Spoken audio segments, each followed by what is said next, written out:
some stuff. Oh, man, that's hilarious. Well, I fell in love with her, Sweet Home Alabama. That was the first movie. I was like, who is this girl? Election creeped me out. Remember that movie when she was like running for student body president or something, and Matthew Broderick was in it, and I don't she know. was creepy. Anyway, I love Reese Witherspoon, but she's starring with Sofia Vergara from Modern Family, and the trailers. There's so many different trailers out there.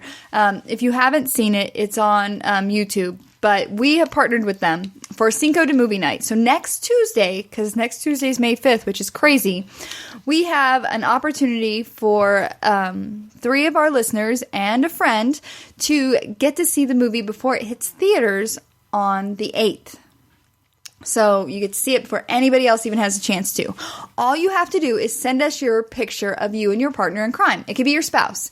It could be your coworker. It could be your podcast mate. Whoever. And you can send it to 2girlsandabottle-of-wine@gmail.com or tag us on Instagram or Twitter, which is @2girlsandwine. #2girlspick. There you go. Yeah. So I'm super excited, and we've received several pictures, and now I have to pick the best. I'm going to cut it off maybe Friday of this week. I just decided that right now. Deadline. Yes. Get your pictures in, people. Right now. And yeah, we'll send you to a free movie. And the cool thing is you also have a chance to download free movie passes if you don't win. Oh, perfect. And I've been posting and tweeting that link, and that is first come, first serve. But if you win our contest, you are definitely guaranteed a seat. Wonderful. Because those movie screenings, they love to pack the house. Yes. They do. So, what's been going on with you lately? We've been talking about Law Lovely Vintage and Tara the Businesswoman, but what's going on with you in your life? It's been great, to tell you. It's been great. I haven't had much of a life outside of Law Lovely Vintage for the past year. I would say it's been consuming me. Mm-hmm. And so just the beginning of this year, I guess I made a conscious effort to put business aside. We talked about that, yes. And focus on me. And so it's been going amazingly well. And I think that there was a time in my life when I was younger where I really knew who I was. You know, I understood myself.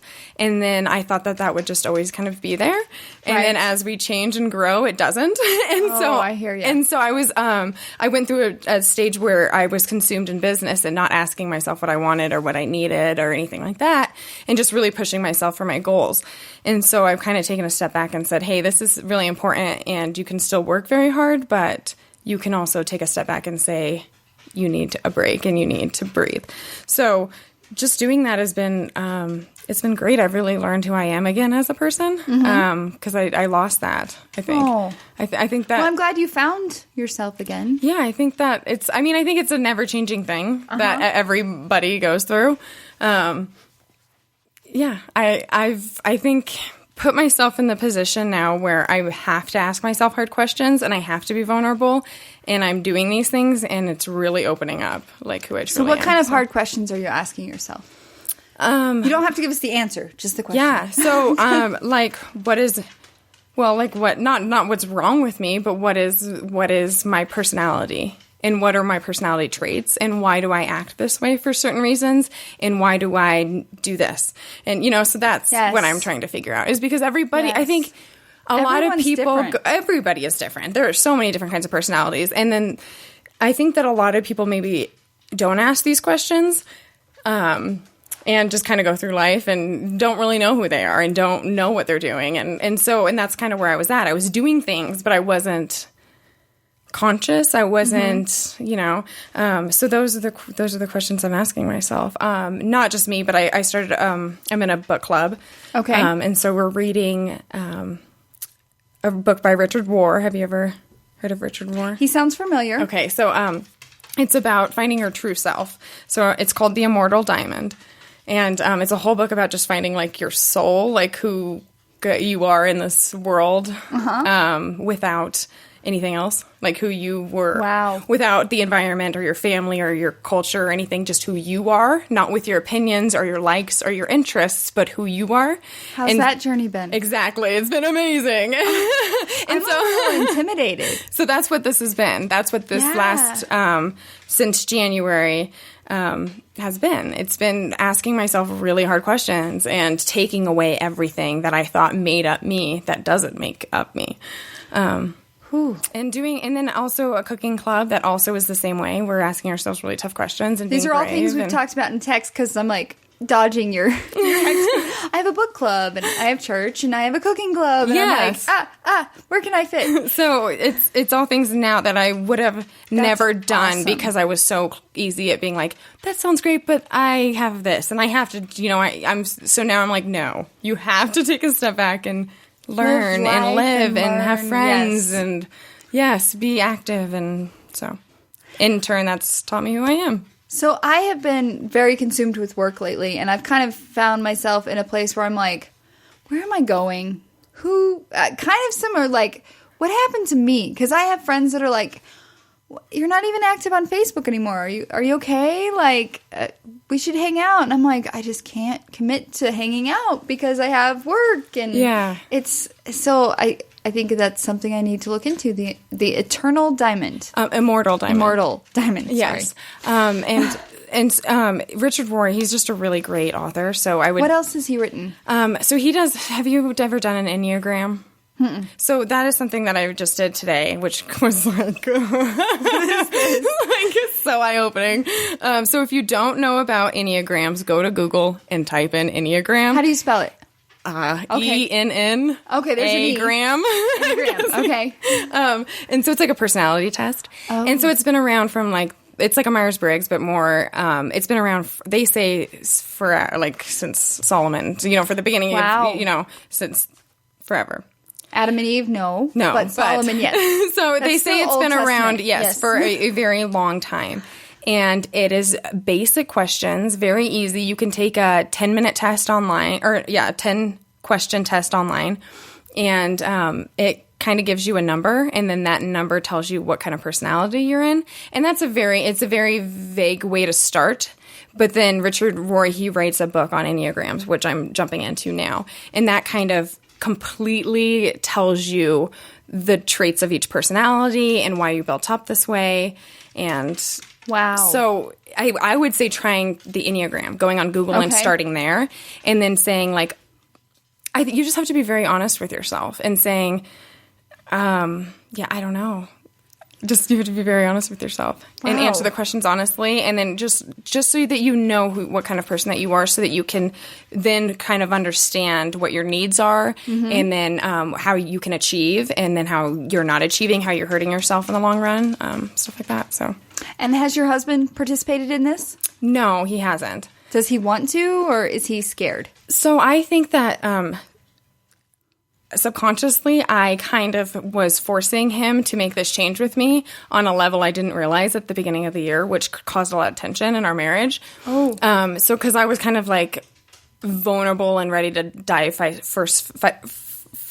first. And you're like, you're my teammate, let's go. Yeah, and so I'm like, I'm ready to find myself out. I'm like, here I go. And he was kind of like, whoa, I don't even know if I have a problem. What do you mean? I don't know if I'm going to look inside myself or if I'm ready for that. And so I think I might have pushed him, and it kind of made some tension and some boundaries. And then I really learned about who I was in different situations. And so I think he is on his own level. But yes, I'm definitely not. And that's a female versus male thing, now I'm consciously trying not to like put it on him to say, hey, because it's something that you have to be ready for. Right. To learn about yourself and to know who you are and to try to figure out why you're here and what the meaning is. It's not something that you can just push on somebody and expect them to like jump along, and that's what I kind of did. And and I did that, and it didn't work, and we had some really hard times where we almost went through a divorce because of this last year for that. Wow! But it taught me who I was and why I did that, and and so and you're better now. Absolutely, yeah, we're a lot better now, Good. And better now than we were. So yeah, awesome. It definitely happened for a reason. Every day's a new day. Yeah. And I hear marriage is just very constant work. Absolutely. But it's worth it. Yes. And if you're willing to put in the work, it's worth it. So very cool. Yeah. That's awesome. Ooh. Wow, we didn't know if we'd have a lot to talk about. Yeah. Well, I think that I think everybody should, once they're ready, discover themselves. It is scary because, you know, as you've gotten older, you're kind of, well, this is me going, okay, this is where I come from. This is why I am this way because of this is where I came from. And this is, you know, learning that, but to actually dig to the very bottom of everything is kind of scary. The light with, you know, of who we, yes, because like, what you know that you are a thing, you are a being shake-up without everything else around you, without anything. And I firmly believe that we're not shaped completely by our surroundings and by our parents. I think that definitely makes up a ginormous part, you know, a gigantic part of it, but it's not all of it. There is an internal being inside of us that we have to understand. It's not made up by the outside superficial likes and wants. There is something. I'm excited. Yeah, jump in. And I'm like definitely here for you. So if you're like, hey, I got questions, I would love to help. Yeah. Well, that's what I learned is I'm the helper. So you are the helper. That's in the Enneagram. It's that I'm the number 2 is what I got, which is it's a good and a bad thing. Everything's balanced. Yes, I think it's the positive thing about me, but it's also the worst thing about me. So, well, we think come you're to find fabulous. out. Hey, thanks. I keep saying I'm going to have a get-together so all the girls can meet each other. Yes, I would love that. Because you guys hear each all other. All voices. I've seen some pics, though, actually. Yes. I'm like, I didn't know that's what she looked like. I know, right? Yeah. I hear that. Oh, voices are... Like Steve, he was in radio for 12 years, and people would see his picture and be like, that's not what I pictured at all. Yeah. And I'm sure your he does have a different radio. Yeah, he is. And do people pass that to hhim like, oh, you're not what I pictured at all? I don't know if he gets that. I should ask him to see if he does. Yes. He has such a deep voice. But he's a very, he's a very manly man. So maybe it works because it's very deep and raspy. So this last Sunday, I did something out of my comfort zone. I did a Skype interview with a co-host. She's in Eastern Kentucky and all. We'll talk about her in a minute. But her and her husband have a podcast. And they don't have pictures anywhere. Like, I scoured the internet. Oh, and you had no idea. I don't know what she looks like. No Facebook or anything? No, they have their podcast Facebook, but no pictures. They've done that on purpose. Yeah, well. And I'm like I have this picture in my head of what they look like, but I'm like, maybe you shouldn't send me a picture because I'll be like, that's not what a picture is at all. That totally happens. So speaking of, because we're going to talk about her in a second, but who is your woman crush of the week? I didn't come prepared for that. I would say, right now. Oh, jeez, I have so many. That's awesome. It's just I just have a lot of women in my life right now. I sat down and I was like, okay, because we didn't prepare much for this podcast, and I think that's cool because we're just winging, and I'm like, who's my woman crush? And a real person came to mind, not a Hollywood starlet. So I'll tell mine while you think of yours. Okay, yes, you go. So mine is Petra. She is the girl that I did the podcast with on Sunday. Yes. Her and her husband Hank do Hillbilly Nerd Talk. Yeah, and I've heard them, and they are funny. They're good. They're intelligent, and they're funny. Exactly. And I'm just they have a good. What is it? They have a good chemistry. Or good opinions. And I don't know if it's because it's almost that they have a lot of the same opinions I have. So I feel like so that's why. But I like their show. They do good. And the funny thing about them is that they don't let their real life people know about their podcast because they are business owners in a small town in Eastern Kentucky. Their views would probably clash with these small town Kentucky people. And they are just so smart. She is an engineer of some sort, where she tests poo, but water and stuff like that for levels of bad stuff. That's what she's been doing, but she's getting away from that so that her and her husband, they own property and stuff like that, and she's doing more construction management, property management, and that's a huge sacrifice. As you know, stepping away, into your own business, I'm sure everything. It was scary. Yeah. Scary, and it does take everything. Yeah. And she's in the process of doing that, and she's so smart. I was so, honored to have her on the podcast. And for my first Skype co-host, I'm like, okay, you're going to be my first one, so this could suck. When it gets posted, people will be like, oh my God, what's that buzzing? And so I just...